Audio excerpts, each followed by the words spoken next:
Hello everyone, welcome to our channel Code with Sunny, and today we'll be discussing the medium problem of the LeetCode. Its name is K different pairs in an array, index is 532. Okay, so you can see the ratio of likes and dislikes are almost same. I don't know, yes, but this problem is like quite irritating for me as well, because you can see a lot of wrong answers I have. Like the very first time I got accepted verdict, then I was trying to optimize my solution like runtime and space, then still I'm getting the wrong answers. But yes, I have found a bug in my code, then I would be able to solve the problem efficiently. You can see the runtime has been improved quite well from 56 ms to 12 ms as well. Okay, so I will try my best to explain you the concept behind this problem and how we are going to approach this problem, these type of problems efficiently. Okay, so let's begin. Given an array of integers nums and an integer k, return the number of unique k different pairs in the array. So we need to return the unique pairs. Note that this is quite important. Yes, because of this I have got so many wrong answers. You can also observe a k different pair is an integer pair, nums of I comma nums of j, where the following condition is going to be valid. So I must be strictly less than j, and both the indexes will be in the bounds of this array. And yes, you can see the absolute value of their the difference of values, nums of I minus nums of j, and if we take the absolute value must be matching with this k. Okay, yes. So there are some of the examples. I will discuss all those. For now, let's look over the constraints first. You can see the max length of this array is around 10 raised to the power 4. So we would be finding an logarithmic time like O of n log n times type of solution, or it would be best if we are able to figure it out O of n, that is the linear time solution. Okay, and you can see values are in the range 10 raised to the power 7 at max, and minimum is minus 10 raised to the power 7. And also yes, so k is going to be like 0 as well. So yes, this is going to be important. Like if k is going to be 0, we need to maintain a separate condition, and like if k is a non-zero, a strictly positive number, then we can do that directly. We will discuss all those in this video. Okay, so let's begin. First understand what is this condition is going to signify and how we are going to optimize that to find out the best solution. Okay, so let's begin. Okay, so let's write down the condition first, which is like nums of I minus nums of j, and if you take the positive value is exactly equal to k. So now this above equation can be written in two separate equations, which is actually nums of I k plus nums of j, and the second part of this equation would be nums of I. If you open it with a minus sign, it becomes nums of j minus nums of I, which can be written as, if we rearrange the equation, so it would become nums of j minus nums k. Now these are the two equations. If any pair is going to satisfy any one of the equation, yes, this is going to be the valid pair, and we need to include all those unique pairs. Okay, now the thing is you may be tricked in this problem if you are not going to understand this term unique pairs. Now the thing is, like, suppose you have a pair a comma b, which is a valid pair. Okay, now you have got another pair c comma d, and you need to check whether this pair has already been included in our answer or not. Yes, we are going to claim that this is also a valid pair for an instance. Okay, now we need to check if we are going to include this pair into our answer, then this must be unique. Like we have already, like we need to include this pair into our answer when and only when this pair has not been included into our answer till now. How we are going to check? There are two ways to check. We need to check the both the conditions. So you can see a comma b, like for all pairs a comma b must not be matching with c comma d. Okay, and for all pairs a comma b must not be matching with d comma c, then only this pair is going to be included in our answer. You need to understand this entire thing efficiently. Both the conditions must match so that we are going to include this pair into our answer. Okay, so this is the entire concept of unique pairs. Okay, so how we are going to find out the answers, like count down total number of unique pairs. Okay, so for that we need to keep track of elements. We need to keep track of elements that have occurred. So we are that have occurred, all those unique elements. So we need to use a hash map, hash table, that will help us to check it out whether this element has occurred or not efficiently in like logarithmic time. Okay, log of n. Okay, so let's say we have the array called like a0, a1, a2, a3, a4, and let's say for an instance we have only 6 elements. Okay, and for now we are at the position called a3. Okay, and we need to check whether we can have one of the elements of the pair as a3 or not. Okay, so you can see j pointer will be fixed at this position. Okay, so we need to find another index I that would be lying over all these, any of these positions, and must be satisfying any one of this condition. Okay, so we are going to fix this nums of j, you can see, which is actually a3. So can you find out the value of nums of I? Okay, in terms of this one, you can see like nums of I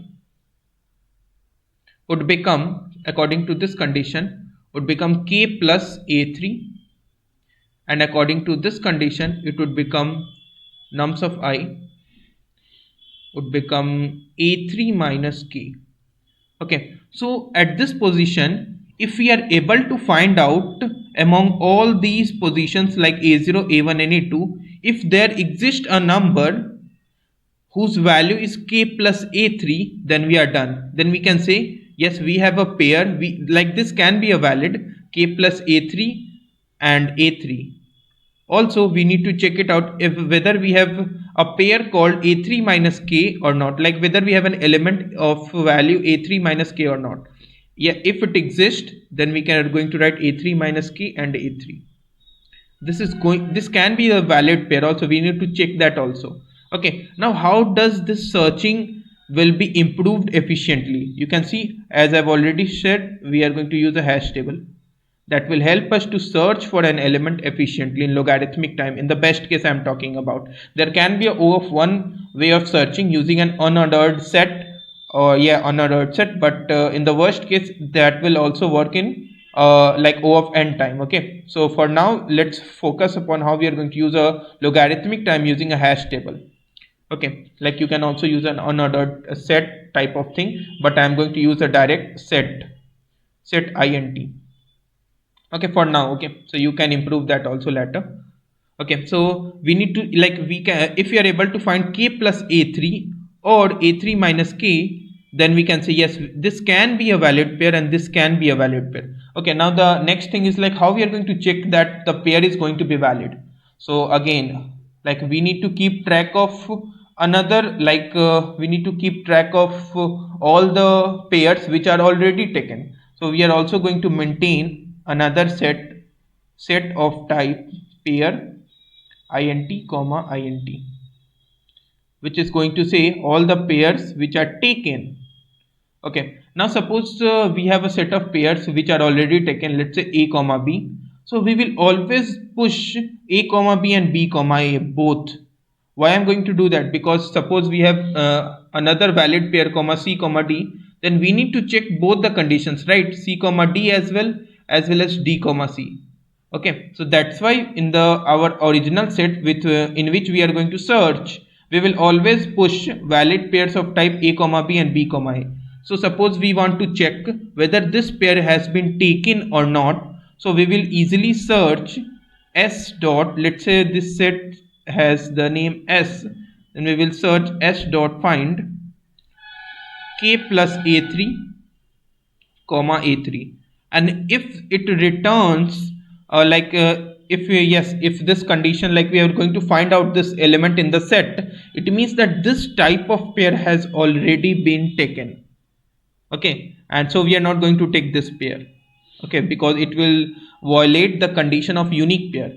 Similarly, I'm also going to search this A3 minus K and A3. Okay, and if it exists in our set which is already taken of pairs, like all the pairs which has been taken, then we are not going to take this pair. Okay, suppose that this condition says that yes, we have not taken this pair, so we need to include that. So we will insert s dot insert. Note that I'm all these talking about in the C++. We have set pair int and int. You can also use a Java language where you would have some map integer comma something like that. You can also use that. Notice that I'm also talking about in the concepts, like you need to focus over the concepts as well. You can implement at your own risk also. Yeah, so s dot insert K plus A3 and A3. Note that we need to insert all the like reverse pair also. So s dot insert A3 and K plus A3. Okay. Note that we need to check out the unique pairs now. That's why. Also, when you are doing this, like when inserting into the set, you need to increment your answer by one, answer plus plus. Okay, so this is the entire thing, and for this, like I have talked about A3, you are going to do for A0, A1, A2, A3 and A4, A5, like for every index. Like when you are done with this one, also you need to insert the elements in the hash table also when this operation has been done. Okay, because you need to, for every index, you need to check out for all those elements which have already occurred in the past. Like for A3, you have the elements in the hash table as A0, A1 and A2. Okay, so this was for the time complexity for this entire approach would be O of n log n, and its space complexity would be O of n. O of n log n is because you're iterating the elements of the array exactly n times, and each time you're searching the elements like entries in the hash table, it will take a logarithmic time, and the space would be O of n. We are going to optimize this time complexity furthermore. I will talk about that. First, let's look over the code, how this is going to be implemented efficiently. So I will talk about this one. Yeah. Okay, so let's say, so you can see I have taken a set int elements and set pair int comma int has taken. So I will iterate in this entire nums and I will check elements dot count num minus k is exist, and those two pairs num minus k comma num and this one doesn't exist. Then we will increment our answer and we will insert both type of pairs. And similarly, like there are two ways to do that now. That's why you can see nums of j minus k. So that is the thing that I'm going to do. So yeah, again the same conditions. Okay, and yeah, finally we insert the element in this one, and this will give you all test cases passed, and you can see each time we are incrementing the answers also. Okay, so let's talk about the another approach. So another solution is also very much simple. Like let me talk about the first complexity of that solution. That would be like O of n time and O of n space. Since we are using an unordered map, that will keep track of frequencies. Also, yes, the worst case complexity can go around O of n square. It is not yet guaranteed. If you are aware about the unordered set or unordered map, like the collision frequency can be much high, so the worst case complexity can go O of n square. Okay, so how we are going to optimize this entire solution to the best, like let's try to understand that first. Okay, so like we would be storing the frequencies of elements. Like let's say for now let's talk about k equal to 0. Like k is going to be greater than or equal to 0, right? So let's talk about k equal to 0 exactly. So my this condition nums of I minus nums of j exactly matching with 0. Okay, in that case you can see we need to choose two indices. We need to choose two indices I less than j such that this condition must be satisfied. So we need to choose two equal numbers. Okay, so let's say we have chosen 3 and 3. Okay, so again the new pair is going to be 5 and 5, or new pair going to be 7 and 7, and so on. Suppose we have the elements of the array like 2 2 2 3 3 3 3 5 5 5 5 and 7 7. Okay, and let's say we have one more element 8. So we need to choose the pairs having the same elements. So for this one you can see all the elements are same. I'm going to choose one pair 2 comma 2. Okay, so you are not going to choose another 2 comma 2, right? Suppose we have chosen these two elements 2 comma 2, then we are not going to choose these two elements, because choosing this one would again result into the same pair. Okay, so for all those same elements, you can see if the frequency of the distinct element is going to be greater than 1, I'm being able to choose one pair. Similarly, in this case, you can see frequency is 4, I am able to choose one pair 3 comma 3. And in this case also, the frequency is greater than 1, I am able to choose one pair. And in this case 7 7 also, I am able to choose 7 comma 7. And for the last one, you can see there is only 8, so you're not going to able to choose one pair.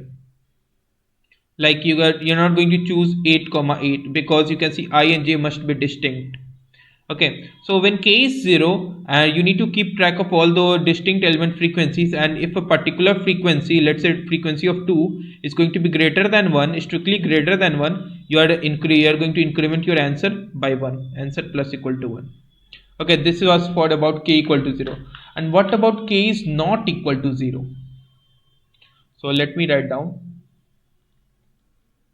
k is greater than 0. In that case, what you are going to do is, like, you need to find out the frequencies, like you need to find out all the distinct pairs. Okay, so suppose you have the array elements like 2 5 8 and 11.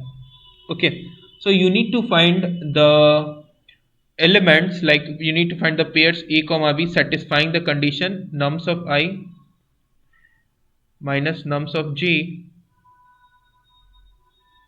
exactly equal to k. Okay, now the thing that you must notice about that, you are not going to include a duplicate pair.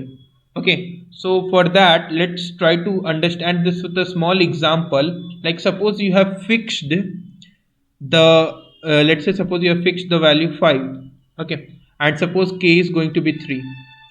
Okay, so what are the possible values that you are going to have for the I and j?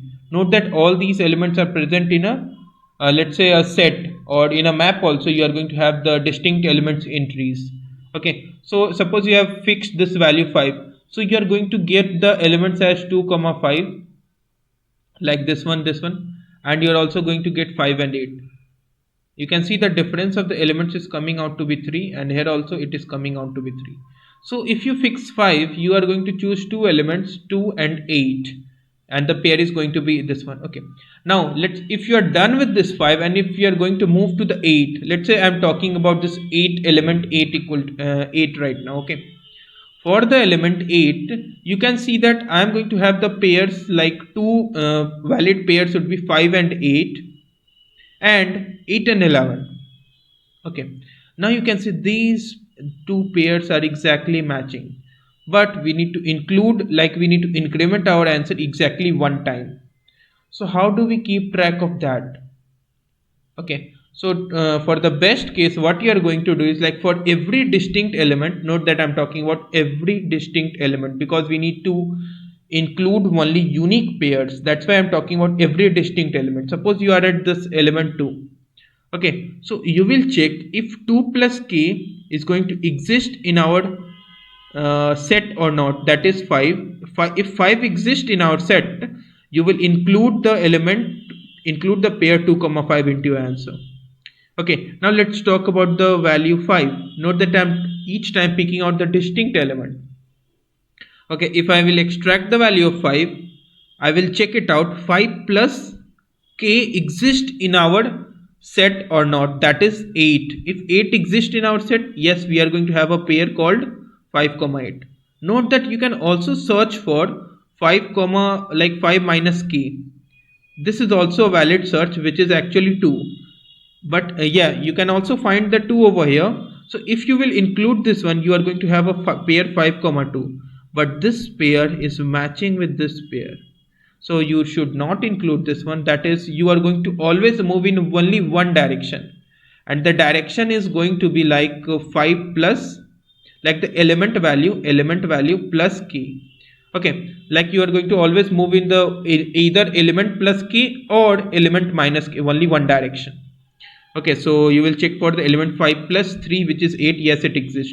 Now again you are having the value 8, so you will check for 8 plus k, which is 8 plus 3, which is 11. You can also search for 8 minus k, but you can see if you will do that, you will have the pair 8 comma 5 which is exist in our set, but this is matching with this one, so you are not going to choose this one as your answer because this is not going to contribute for the unique pair.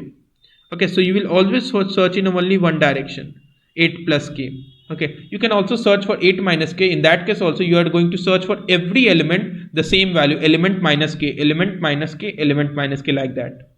Okay, so note that I am always searching for the 8 plus k type value, like element plus k type of value. Note that this can have two equations, but I am searching for the only one, like the current element plus k.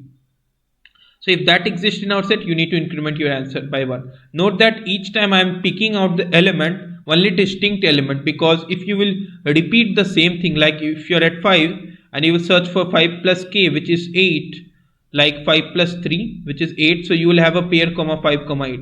Now in the next time, if you will take out the same element 5, in that case you will find a 5 comma 8 element, but this will not contribute to a unique pair. So each time you will extract the element, only unique element, only distinct element, right?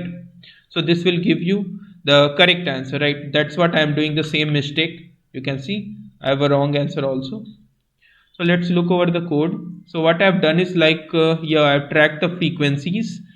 Okay, all element frequency, and if yes, so first element would be p dot first and the frequency is p dot second, and if k is 0, so you need to increment your answer only when frequency is going to be strictly greater than 1. In that case you are able to choose two elements, and if that is not like k is non-zero, then you will increment your answer only when element plus k is going to exist. Okay, note that you need to search in always in the one direction, like element plus k each time. Okay, you can also search for element minus k also. In that case you need to do that for every distinct element, that is the same thing, element minus k. This will give you all test cases passed. So if you guys have still any doubts, do reach out to us in the comment section of the video, and thank you for watching this video.